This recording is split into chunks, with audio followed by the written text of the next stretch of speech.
자, 안녕하십니까? 안녕하세요. 자, 여러분 교재 94쪽이 되겠습니다. 자, 저번 주에 일시불의 미래 가치와 일시불의 현재 가치 배우셨는데 역수 관계에 있다는 걸 배우셨고, 자, 거기 연금 한번 볼까요? 작년에 자, 여러분 2년 전에는 연금의 미래 가치 개념 출제했고요. 작년은 또 계산 문제가 출제를 또 했습니다. 자, 여러분이 우선은 현재인데 우리 기말, 1년 말 이런 식으로 이 기말에 돈을 불입을 한다. 그래서 우선 우리 기말에 돈을 불입을 한다. 기말 불입, 기말에 또 돈을 수령한다는 걸 전제로 해서 이제 연말로 가는 거죠. 자, 그래서 우선 N 마이너스 1년 말, N년 말 이렇게 놨어요. 작년에는요 5년 말로 출제를 했어요. 작년 시험에는. 자, 이렇게 매년 말 동일한 금액, 자, 매년 말 동일한 금액 A1을 은행에 계속 적립.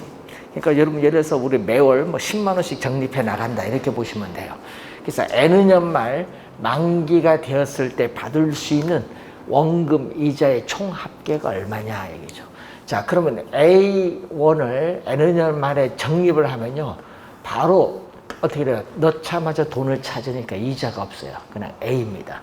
그런데 N-1년 말에 우리가 A를 넣으면요 얼마? 1년 동안에 이자가 붙어요. 자, 예? 이런 식으로 계속 보면은 1년 말에 A1을 적립하면 이자는 몇 년 동안 붙어요? 이자는 N-1년. N에서 1년을 빼야 되니까. 그래서 우리 A 곱하기 복리계산이니까 N-1승이 돼요. 자, 이 금액을 다 더해준 게 N년 말 만기가 됐을 때 받을 수 있는 원금 이자의 총액을 얘기합니다. 이걸 계산하는 문제를 우선 작년에 출제했고요. 또 이 개념 작년에 또 출제했어요. 어느 개념? 요 연금의 미래가치 요 개념을 출제했죠. 자, 연금의 미래가치는 요걸 다 더해준 건데 A라는 것은 원금이죠. 매 기간 불입을 하는 원금의 A가 여기다가 뒤에 공통되는 숫자 이렇게 나옵니다. 자, 그래서 여러분이 작년 시험은요 요걸 계산을 해야 풀 수 있는데 여러분 요거 계산 요거 하려면요 여러분 여기 어렵거든요. 네? 그래서 이 계산한 문제 여기 계산한 공식이 여러분 교재에 나와 있는데 문제는 그 공식을 여러분 암기가 안 돼요. 저도 암기 못 하는데. 네? 그래서 이걸 뭐라고 하냐? 요것을 우리 연금을 붙일 때는요 연금 붙이시고요. 미래가치, 미래가치 구할 때는 미래가치 계수 이렇게 붙이시면 돼. 미래가치를 내가라고 하죠. 그래서 연금의 미래가치 계수 또는 연금의 내가 계수라는 용어를 사용을 해요.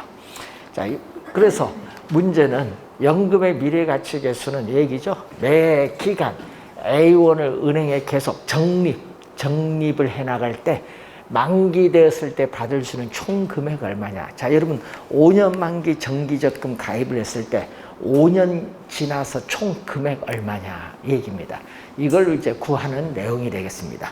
자, 그리고 그 밑에 감채기금 개수인데 여러분 작년 시험에 요걸 출제했기 때문에 올해는 감채기금 개수 개념이 출제되지 않을까 보여지는데 자, 여기서 A는 얼마냐. 자, 요 수식에서 위에 있는 수식 A를 구하는데 양변을 요거 있죠. 요거 무슨 셈이에요? 주황색으로 양변을 나눠버리세요. 그럼 얼마? 연금의 미래 가치인데 양변을 뭘로 나눴어요? 양변을 요걸로 나눴죠. 네? 연금의 뭘로?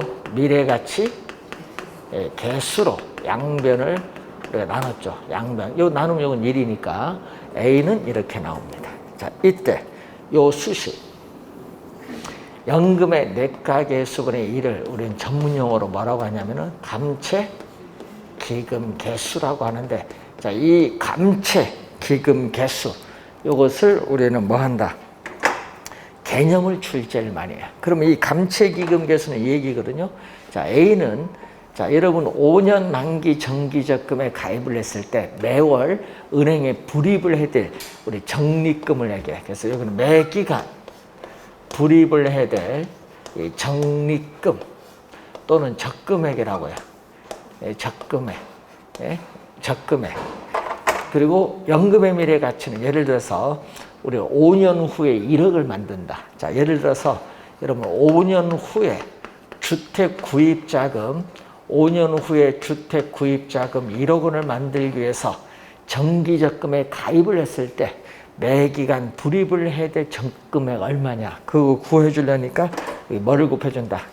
감채 기금 개수를 곱해 주면 되죠. 몇 년 후 지금 5년이니까 5년 후 1억을 만들으니까 5년 연이자율 몇 프로? R 퍼센티지 해주면은 구할 수 있죠. 그래서 우리는 5년 후에 1억, 그 N년이 지난 후에 1억 원을 만들기 위해서 매 기간 불입을 해야 될 적립금, 적금액 얼마냐 구하기 위해서는 감채기금 개수를 사용한다. 이 지문 상당히 중요합니다. 올해 감채기금 개수 상당히 중요하다. 개념, 출제 예상이 되고 있다는 걸 염두에 두시고 자, 우선은 요 2개 곱하면 얼마? 역수관계 또 시험에 많이 내죠. 2개 곱하면 1이에요. 곱하면 1이면 두 수식 연금의 미래가치 개수와 감채기금 개수는 서로 또 어떤 관계 있다? 역수관계 있다. 또 단골이죠. 상당히 중요합니다. 역수관계는 잘 알아두셔야 돼. 그래서 여러분 밑에 표도 있으니까 그 표도 보시면서 자, 그리고 이번은 연금의 평가계수가 나오죠. 자, 현재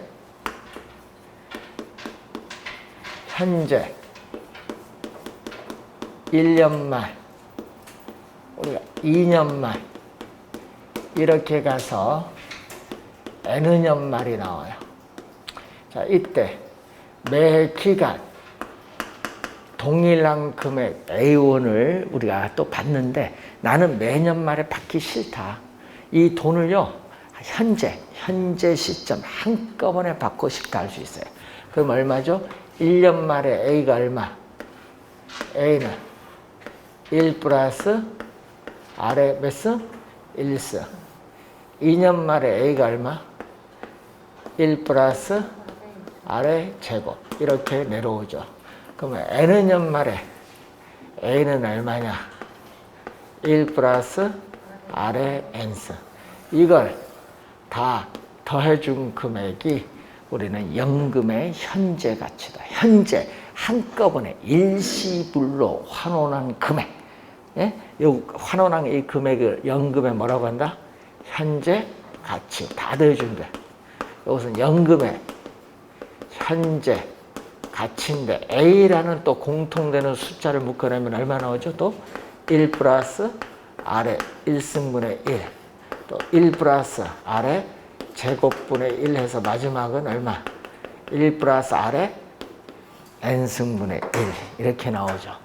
이때 요 금액도 여러분이 우리가 그 박스에 보면 공식이 나와 있는데 이 공식도 요 계산을 요걸 하면은 요걸 다 곱해서 계산을 하면은 요걸 또 연금일 땐 연금이고 또 현재 가치일 때는요 현재 가치 개수라고 하면 돼.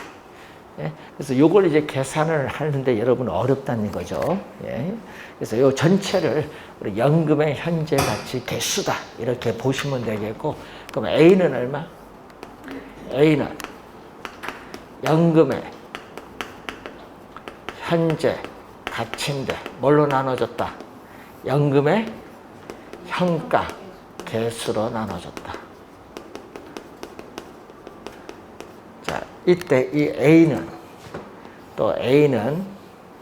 자, 주택 융자금 대출을 받게 되면은 또 매 기간 갚아나가는 뭐라고 하죠? 매 기간 갚아나가는 원리금 상환액인데 원리금 상환액을 다른 말로 부채 서비스액이란 말을 써요. 부채 서비스액. 이때 요 연금의 현재 가치, 현재 일시불로 받는 거. 주택융자금의 현재 일시불로 금융기관으로부터 뭐 한다? 대출을 받죠. 현재 시점 대출금에 뭐를 곱해주면 돼요? 저당 상수를 곱해주면 돼요. 이때 요게 바로 뭐가 돼? 요게 저당 상수거든요. 또 요 두 개 곱하면 얼마? 1. 그래서 연금의 현가계수와 저당상수는 무슨 관계? 역수관계 있다. 또 역수관계 시험에 또 자주 출제하죠. 2년 전에 또 출제했죠. 연금의 현가계수와 저당상수는 역수관계인데, 자 여러분 올해 작년 시험에는요, 작년에 계산 문제 2문제에 걸쳐서 냈어요. 그만큼 시험에 많이 출제를 한다는 얘기인데, 올해도 여러분 당연히 이 수식은 출제를 또 하겠죠. 그래서 반드시 기억을 해야 됩니다. 대출금의 저당상수를 곱하면은 매 기간 갚아나가는 원리금 상환에 구할 수 있다. 이 수식은요, 올해 출제 예상되는 수식. 작년에도 2문제 계산 문제에 걸쳐서 또 출제를 했습니다. 자, 그걸 염두에 두시고, 자 95페이지로 가시면은, 자 여러분 주택 융자를 받으면요, 만기까지 보유하기보다는 중도에 처분하는 경우가 많죠. 그럼 중도 처분 시에 못 갚은 돈이 있어. 이걸 뭐죠? 미상환된 원금인데, 이걸 뭐라고 했죠? 거기 잔금이라고 해요. 잔금을 미상환된 원금이라고 합니다. 자 거기서 상환 비율이라는 용어가 나와요. 상환 비율은 대출금 중에서 뭐를 차지한다? 대출금 중에서 상환된 원금을 차지하는 비율인데, 용어 상환 비율보다는 용어가 더 어려운 용어가 잔금 비율. 잔금 비율이 더 어렵죠. 잔금 비율은 대출금 중에서 미상환된 원금. 자, 대출금 중에서 미상환된 원금이 차지하는 비율이죠. 그럼 대출금이 10억이면요, 분모는 10억이거든요. 그럼 상환된 원금이 3억. 그러면 미상환된 원금 얼마? 7억이죠. 그럼 3억, 7억 더해주면 10억이죠. 분모 분자가 다 10억이에요. 그러면 얼마? 약분하면 1. 시험 문제 요걸 우리는 29에는 0으로 출제했어요. 0이 아니라 뭐다? 1. 상환 비율과 잔금 비율을 대주면 얼마 나온다? 1 나온다. 꼭 기억을 또 해두셔야 됩니다. 자, 96페이지에 그림 보시면은, 이 그림은 뭐에서 나오냐면, 여러분 우리 요것은 뭐에서, 요 수식은 원리금 균등. 여러분 중요한 거는, 여러분 29회 시험에는요, 요걸 원금으로 출제했어요. 원금 균등이 아니라 원리금 균등. 원리금 균등 상환 방식일 때 우리는 요 수식을 사용하는데, 그럼 이 원리금 균등 상환 방식에 있어서 이 그림이 요거예요. 원리금 균등 상환 방식에서 그림에서 이자 지급 곡선은 뭐죠? 지금 그림에서 보듯이 우하향하는 곡선이고, 원금 상환 곡선은 뭐죠? 우상향. 시험 문제는요, 여기서 많이 출제했거든요. 자, 기간이, 자 보세요. 첫 번째 1회차 초기에 이자는 가장 많고, 우리가 가장 많고, 원금은 뭐다? 가장 낮아요. 그럼 기간이 경과할수록 원금 상환액은 점점 늘어난다. 이 지문이 한 4번 출제했어요. 이자는 점점 감소를 해요. 그러면 이 원금과 이자를 더해준 이 금액이 바로 뭐다? 이 금액이 이렇게 원금 플러스 뭐다? 이자. 이게 바로 원리금 상환액인데, 만기까지 대출 기간 내내 동일한 금액을 상환해 나가는 방식을 원리금 균등 상환 방식. 자, 그러면 이 정도 기간이 오면 어떻게 돼요? 자, 이 정도 기간이 오면, 자, 기간이 이 정도 오면요, 여기 뭐죠? 원금은 이만큼 늘어났는데 이만큼 이자는 똑같은 금액이 뭐? 줄어들어요. 되겠죠? 그래야 뭐가 원리금이 똑같지. 예? 그래서 원금이 증가한 만큼 동일한 금액 이자가 뭐한다? 감소한다는 걸 항상 염두에 두셔야 돼요. 원리금 균등 상환 방식인데 또 만기에, 자, 만기에 약 얼마? 3분의 2. 만기에 약 3분의 2 정도 지났을 때 대출금의 약 반, 50%가 상환되었다고 볼 수 있다라는 거, 그 그림 설명 거기에 해놓고 있습니다. 한번 또 잘 확인하시고, 요거 뒤에 가면 또 금융에서 또 배우는 용어잖아요. 원리금 균등 상환 방식은. 자, 우선 이걸 보고 부동산을 취득을 하죠. 자, 부동산을 취득을 할 때는 총 투자한 금액인데, 이 총 투자한 금액은 내 돈. 내 돈은 뭐죠?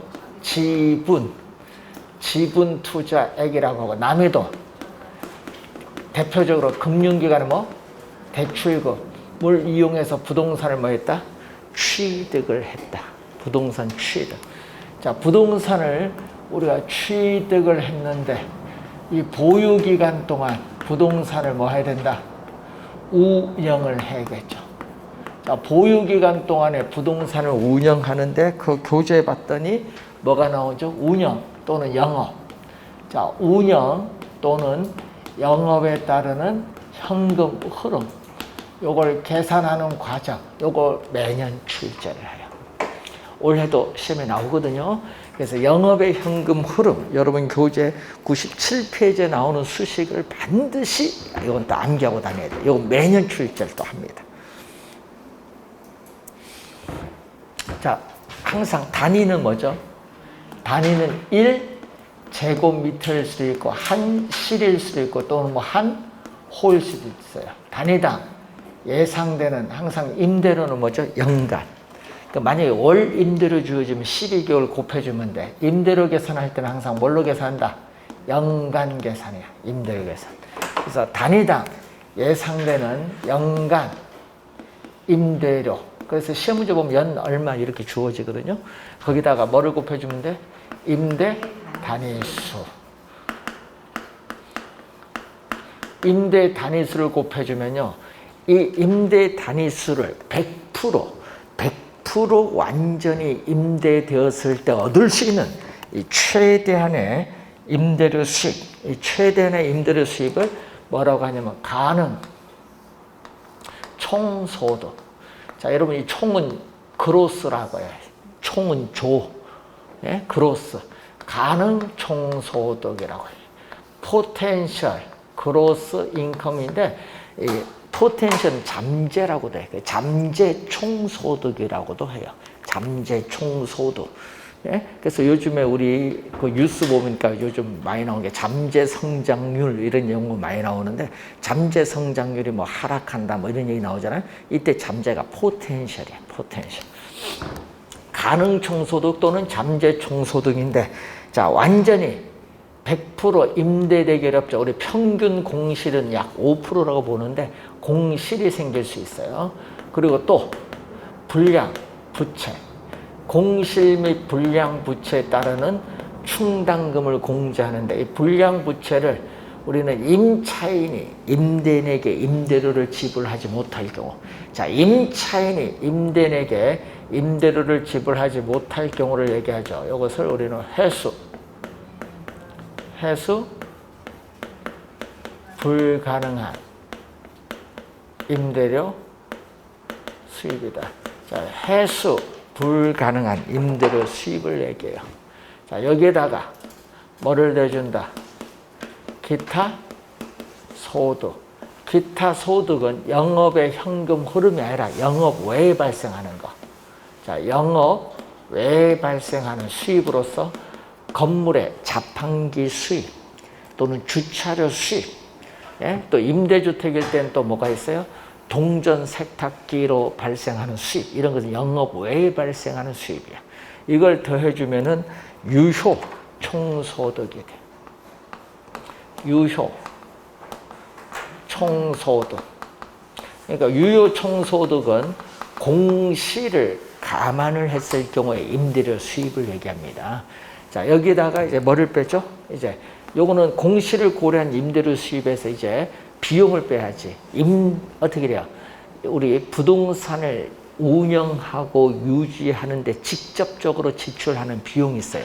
이걸 뭐라고 하냐면은 영업 경비라고 해요. 자, 영업 경비를 공제해 주면은 뭐가 나오면 순 영업 소득, 순수익이 나와.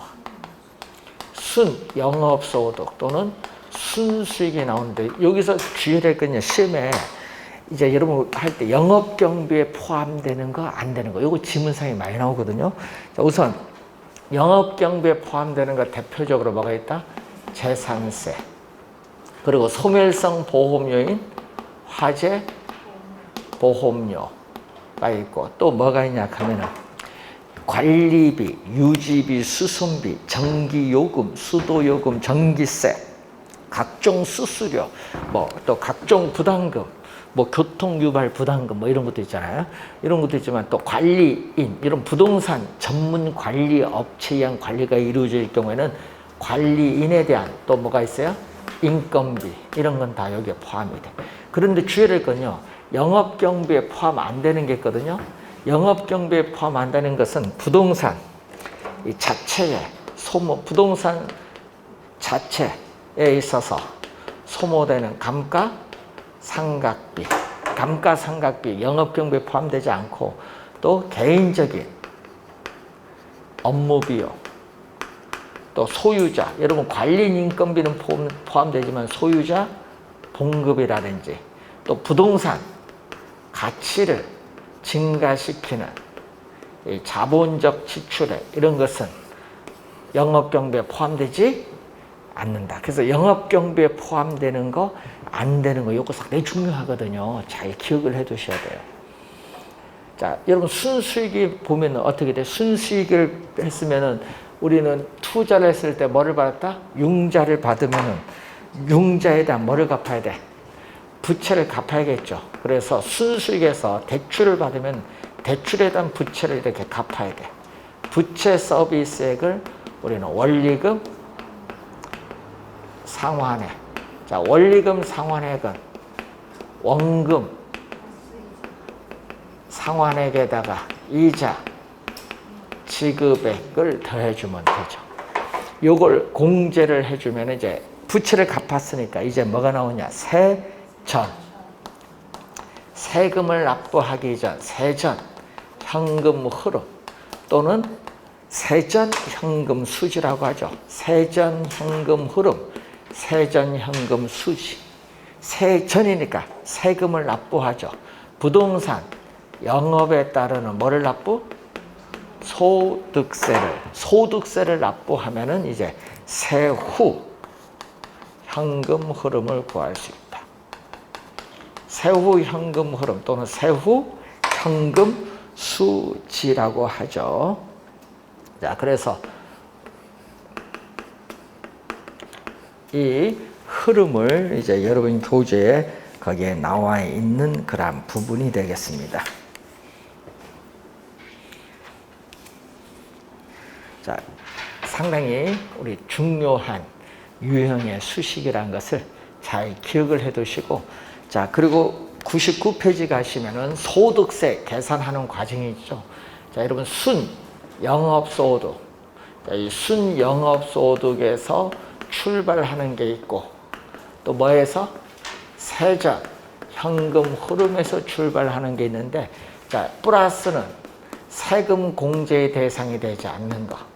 대체 충당금은 세금 공제의 대상이 되지 않는다.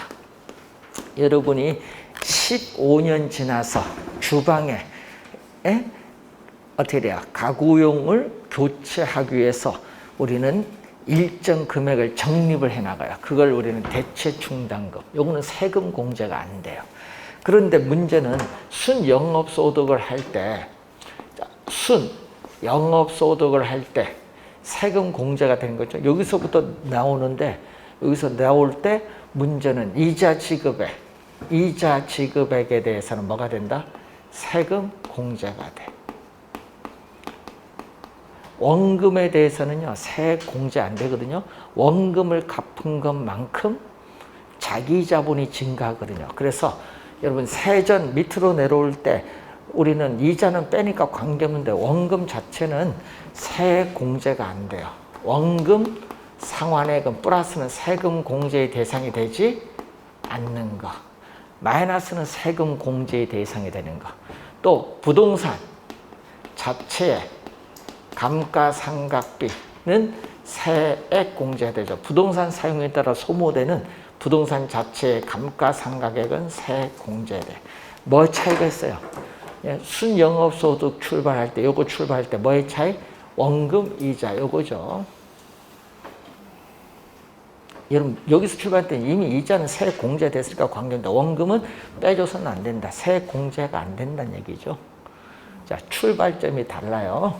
자, 요걸 좀 주의해 두시고, 요걸 공제해 주면은 과세, 대상, 소득이 되죠.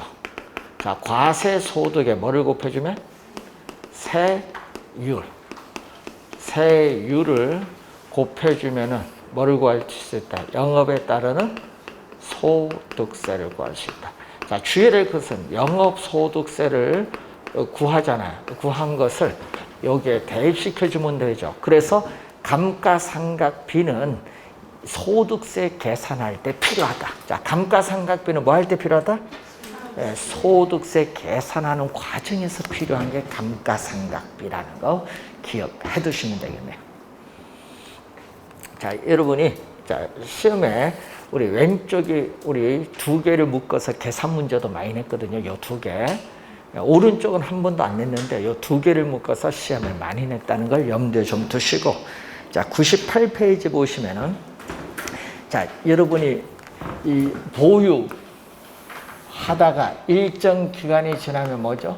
처분을 하는데, 여러분 최근에는 29회 30회는요 요 두 개를 이용한 문제 있죠? 두 개를 이용해서 박스 안에 뭐 들어가느냐, 요걸 출제 이론으로 계속했어요. 처분, 매각에 따르는 뭐를? 또 현금 흐름을 계산해야 돼. 자, 여러분 처분에 따른 차익이 우린 지분 투자자에게 되돌아가는 몫을 거기에 전문 용어로 지분 복귀액이란 말 써요. 자, 처분한다고 예상. 자, 처분한다고 예상했을 경우에 뭐에서? 매도 가격에서 뭐를 뺀다? 매도 경비. 매도하는데 드는 비용이 얼마냐? 매도 경비를 빼요. 경비에 뭐가 있어요? 우리는 중개, 보수나 법적 수속에 따르는 여러 가지 비용이 있어요. 이걸 빼주면은 순 매도액이 됩니다. 자, 순 매도한 금액에서 뭐를 빼야 돼 또? 우리는 처분 시에 대출금 중에서 못 갚은 돈을 다 갚아야 돼. 이것을 뭐라고 하냐? 미상환 저당 잔금이라고 해요. 미상환 저당 잔금을 다른 말로 미상환된 원금. 자, 요거죠. 미상환된 원금이 미상환 저당 잔금이다. 뭐를 곱하면 돼? 대출금에 뭐를 곱해주면 돼? 잔금 비율을 곱해주면 돼요. 그래서 여기서는 처음에 대출받은 금액, 이 대출금에 뭐를 곱해주면? 잔금 비율. 잔금 비율을 곱해주면은 미상환 저당 잔금을 구할 수 있죠. 자, 요걸 빼주면은 이제 뭐가 되냐? 세금을 납부하기 전, 세금을 납부하기 전 투자자에게 돌아가는 목, 세전 지분 복귀액을 구할 수 있고, 여기다 세전이니까 처분 시에 부동산 가격 상승에 따른 이득을 자본이득인데, 이 자본이득에 대한 세금을 납부해야 되는데, 이것을 우리나라에서 뭐라고 하냐면 양도소득세를 납부해야 돼. 이걸 납부했더니 세후 지분 복귀액을 구할 수 있다는 내용이죠. 자, 흐름, 요 두 가지 수시 최근 2년 동안은 요 두 가지를 이용해서 또 문제를 출제를 했습니다. 자, 여러분 99페이지로 이제 넘어오면은 부동산 투자 분석 기법이 이제 나오죠. 자, 이 부동산 투자 분석 기법을 공부할 때는 우선은 자, 시험 문제에 또 지문에 많이 나오는 지문이 요거죠. 화폐 시간가치, 우리 저 왼쪽에서 우리 배웠는데 화폐 시간가치를 고려한 방법인가, 또는 화폐 시간 가치를 고려하지 않는 방법인가. 여러분, 화폐 시간 가치를 고려한다는 것은요, 미래에 예상되는 현금 수입과 현금 지출을 현재의 가치로 할인하는 거예요. 현재의 가치로 할인을 하기 때문에 뭐라고 한다? 현재 가치로 할인하기 때문에 이것을 우리는 할인 기법이라고 해요. 가끔 또 시험에 할인 기법으로 또 출제해. 할인 기법으로 출제하기도 하고, 또는 화폐 시간 가치를 고려한다, 고려하지 않는다, 뭐 이렇게도 출제하고. 그럼 화폐 시간 가치를 고려하지 않는 건 뭐죠? 미래에 예상되는 현금 수입과 지출을 현재의 가치로 할인하지 않는 거예요. 현재 가치로 할인하지 않으니까 뭐죠? 비할인. 비할인 기법이라고 하죠. 자, 그러면은 이 화폐 시간 가치를 고려하는 건 뭐죠? 할인, 현금 흐름 분석법. 이것을 우리는 디스카운티드 캐시 플로우에서 약어로 DCF법이죠. 자, 미래에 예상되는 현금 흐름을 현재의 가치로 뭐한다? 할인을 해서 투자 결정을 하는 방법이다. 그래서 할인 현금 흐름 분석법이다 얘기하고, 여기에 이제 또 뭐가 있냐면은 현가. 자, 여러분, 투자로부터 미래에 예상되는 현금 수입을 가지고 현재 투자 금액을 어떻게 돼요? 회수하는 데 소요되는 기간인데, 그것을 미래에 예상되는 현금 수입을 뭘로? 현재의 가치로 할인한 다음에, 현재의 가치로 할인한 다음에 현재 투자 금액을 회수하는 데 소요되는 기간을 현가 회수 기간, 현재 가치로 할인한다는 의미에서 할인 기법이야. 현가 회수 기간법에서 이렇게 우리가 두 가지를 이제 볼 수 있고, 자, 화폐 시간 가치를 고려하지 않는 방법으로서 거기 교재 99페이지에 나오는 뭐가 있어요? 정통적 분석 기법이 있고, 우리가 또 이제 배우시게 될 어림 세법, 비율 분석법. 이것은 화폐 시간 가치를 고려하지 않는 방법. 이제 큰 흐름을 보고, 이제 여러분이 교재에 제일 먼저 나오는 게 뭐가 나왔죠? 정통적 분석 기법인 비할인 기법이 나오죠. 자, 비할인 기법을 보면은 우선 단순 회수 기간. 자, 단순 회수 기간법을 보면은, 자, 영년. 자, 영년은 현재를 말해. 자, 영년은 현재. 자, 현재 마이너스 3억 원. 마이너스는 돈이 나가는 거, 플러스는 돈이 들어오는 거. 그러면 현재 투자 금액이 얼마? 3억 원 이 말이에요. 그러면은 이때 투자로부터 1년 차에 1억 원 수입이 들어왔고, 또 2년 차에 얼마 들어왔다? 또 1억 원이 또 들어왔고, 또 3년 차에 또 1억이 또 들어왔고, 또 4년 차에 또 1억이 또 이렇게 들어옵니다. 자, 그러면 현재 투자 금액 3억을 회수하는데 몇 년? 1억 더 주니까 몇 년 걸린다? 3년. 이게 바로 단순 회수 기간이다. 그래서 미래에 예상되는 이 현금 수입을 가지고 현재 투자한 금액을 회수하는데 몇 년 걸리느냐? 이걸 전문 용어로 단순 회수 기간. 표 갖고 찾아내시겠죠? 몇 년? 시험지에 표 주어질 거 아니에요. 예? 자, 이렇게 해서 우선 표를 가지고 이제 구해보는데, 이때 독립적. 자, 여러분, 독립이라는 것은요, 말 그대로 독립됐다는 거예요. 한 투자인의 의사결정이 다른 투자에 영향을 안 미쳐요. 왜? 독립이니까. 각각 독립이야. 그래서 독립적 투자일 경우, 자, 독립적 투자일 경우에 투자 안에 회수 기간, 자, 투자 안에 회수 기간이 예를 들어서 3년이다. 근데 기업이 설정한 목표로 하는 회수 기간은 몇 년? 5년이다. 그럼 5년보다 더 빨리 회수했다. 5년보다 더 빨리 회수하면 투자를 할까 안 할까요? 투자를 해야겠지. 투자를 채택하고. 만약 투자의 회수 기간이 8년이다. 근데 기업이 목표로 하는 회수가 몇 년? 5년인데 이때는 이게 더 크면 미래에 불확실성에 따른 위험이 더 크니까 이때는 투자가 이루어지지 않는다. 자, 그래서 항상 투자하는 게 중요합니다. 항상 이렇게 여러분 이렇게 뭐 하는 게 중요하다? 투자. 그럼 여기에서 투자를 채택한 것 중에서 봅니다. 여기서 상호 배타적. 자, 배타적이라는 건 뭐죠? 한 투자를 결정하면, 그러면 한 투자안을 결정하면요, 나머지는 다 배제시켜버려요. 안 한다. 상호 배타적 투자안의 경우는 요 얘기죠. 투자안의 회수 기간이 기업이 목표로 하는 회수 기간 뭐 짧은 투자안 중에서도 가장 짧은, 가장 단기, 가장 짧은 투자안을 선택한다. 가장 짧은 또는 가장 단기, 가장 짧은, 가장 단기간의 투자안을 선택한다. 배타적 투자는 한 투자 채택한 것 중에서 가장 짧은 거 선택한다. 나머지는 뭐예요?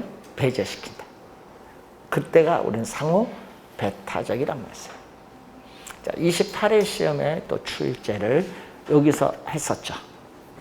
자, 그다음에 또 하나가 뭐가 있어요? 거기에 회계적 수익률법 또는 회계적 이익률법이라고 해요. 여러분, 회계적 수익률법, 회계적 이익률법인데 시험 문제 요거 많이 출제된 게 요거. 회계적 수익률법은 화폐 시간 가치를 고려하지 않는다. 이걸 제일 많이 출제했어. 자, 회계적 수익률법은 화폐 시간 가치를 고려하지 않는다. 이 지문을 제일 많이 출제했어. 자, 회계가 들어가니까 여러분 우리 기업에 회계 장부가 있어요.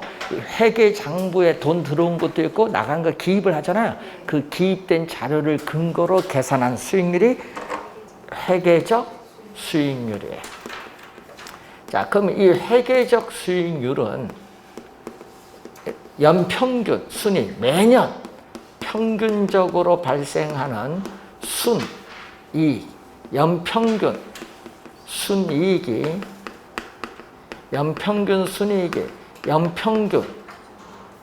연평균 투자 금액이 얼마가 되는가 보는 거예요. 이것이 기업이 설정한 목표로 하는 수익률과 비교했을 때 어떻게 돼요? 목표로 하는 수익률이 5%인데 5%보다 더 높았다. 네? 그러면 투자를 뭐 한다? 채택을 해요. 투자를 채택하고 이 회계 장부상의 수익률이 기업이 설정한 목표로 하는 수익률보다 낮으면 투자가 이루어지지 않는다 얘기지. 자, 그랬을 때 우리는 또 상호 요 두 개는 뭐죠? 배타적 투자안이거든요. 독립적 투자안이거든요. 그러면 상호 배타적 투자안 요건 29회 시험에 출제를 했는데 얘기죠. 항상 또 투자하는 거 요거죠. 투자를 채택한 거. 이 회계적 수익률이 기업이 목표로 하는 수익률보다 큰 투자안 중에서도 뭐 한 거? 가장 큰 투자안을 선택을 하면 나머지는 배제시키는 거. 이건 29회 시험에 또 출제를 또 했던 용어입니다. 자, 그 내용이 여러분 100페이지 위에까지 이제 설명을 하고 있는 내용이죠. 자, 다시 한번 회계적 수익률은 화폐 시간 가치를 고려하지 않는다. 좀 주의 좀 해두시고, 자, 이 할인 현금 흐름 분석법은 뭐죠? 거기 개념이 나오는데 할인을 할 때 문제는 이건 세후 뭐를 기준? 세후 세금을 납부한 이후 세후는 두 가지 있죠. 보유기간 동안의 세후 현금 흐름. 처분 시에 뭐죠? 세후 지분 복귀. 요거 세후를 고려한 거예요. 그래서 세후 소득 기준에. 자, 세후 소득 기준하고요. 그래서 부동산을 뭐 취득을 해서 처분할 때까지 전체 기간을 다 고려한다. 뭐 부동산을 취득해서 처분할 때까지 전체 기간 동안에 뭐를 반영한다? 현금 흐름을 반영한다. 전체 기간 동안에 현금 흐름을 다 반영을 하는 게 무슨 방법? 할인 현금 흐름 분석법. 여기에 이제 여러분 공부 3가지를 배우셔야 되는데 순현재 가치법, 수익성 지수법, 내부 수익률법 3가지를 배우셔야 되는데 문제는 여기서 작년 시험에 오래간만에 계산 문제 냈어. 수익성 지수를 물었거든요. 25회 시험도 수익성 지수 작년도 냈는데 문제는 시험 문제 이론을 계속 출제를 해왔어요. 그래서 여러분의 올해 시험은 제가 보기에는 이론으로 출제를 할 것 같아요. 그래서 여러분 교재에 그게 100페이지에서 101페이지에 걸치는 3가지 방법의 개념, 특징, 여기서 우선 투자 의사결정 기준, 여기서 우선 이론적으로 올해 출제가 예상이 돼요. 이론 출제되면 여기서는 쉬운 문제로 출제합니다. 그러니까 여러분 계산 문제 출제하리라고 공부를 안 할까 싶어서 요즘 계속 이론으로 출제를 해요. 진짜 이거 안 하신 분 많거든요. 그래서 이론으로 요즘 계속 출제를 했습니다. 자, 올해도 이론 정도 우리 출제되리라 보고요. 자, 여러분이 우리 관련해서 여기서 요 2가지, 좀 이따 어린 세법 배울 텐데, 여기에 여기도 뭐죠? 여기 뭐죠? 순. 요것은요, 부동산을 취득을 할 때 뭐를 대상? 총 투자액을 기준으로 해요. 가능 총소득, 유효 총소득, 순영업소득 총 투자이고, 요거 뭐죠? 전. 요거 뭐? 후. 그래서 요 전, 후. 요 2가지. 여기는 뭐죠? 총 뭐다? 순. 총수는 총 투자액을 대상으로 하고 전후 요거는 뭐죠? 지분 투자액을 대상. 왜 그러냐? 여러분 총 투자한 금액에서 뭐를 갚았어요? 총 투자한 금액, 요거까지는 총 투자한 금액인데 대출금, 타인자물에 대한 부채를 갚기 때문에 세전 세우는 부채를 갚으니까 지분, 요걸 갚아버리니까 지분 투자액을 기준으로 해요. 그래서 총수는 뭐다? 총수는 총투자액, 전후는 뭐죠? 지분 투자액. 나중에 어림세법 할 때 좀 필요하고요. 그리고 암기할 때 순서, 요 총순 전후는 돈이 들어오는 거. 자, 총순 전후는 돈이 들어오는 거. 나가는 거 뭐죠? 공, 영, 부, 소. 요건 돈이 나가는 거. 공영 부소는 돈이 나가는 거. 총순 전후는 돈이 들어오는 거. 총은 2가지. 가능 총소득, 유효 총소득 2가지 있다. 그렇게 기억해 두면요, 쉽게 암기하기가 좋을 겁니다. 그래서 여러분이 요거 아까 총순 전후, 총투자액, 지분 투자액은 이 다음 시간에 공부할 어림세법 할 때 필요하니까 요걸 확인 좀 해두시면서, 자, 잠시 쉬고 100페이지의 나머지 투자 이론 우리가 다음 시간에 설명하도록 하겠습니다. 자, 잠시 쉬고.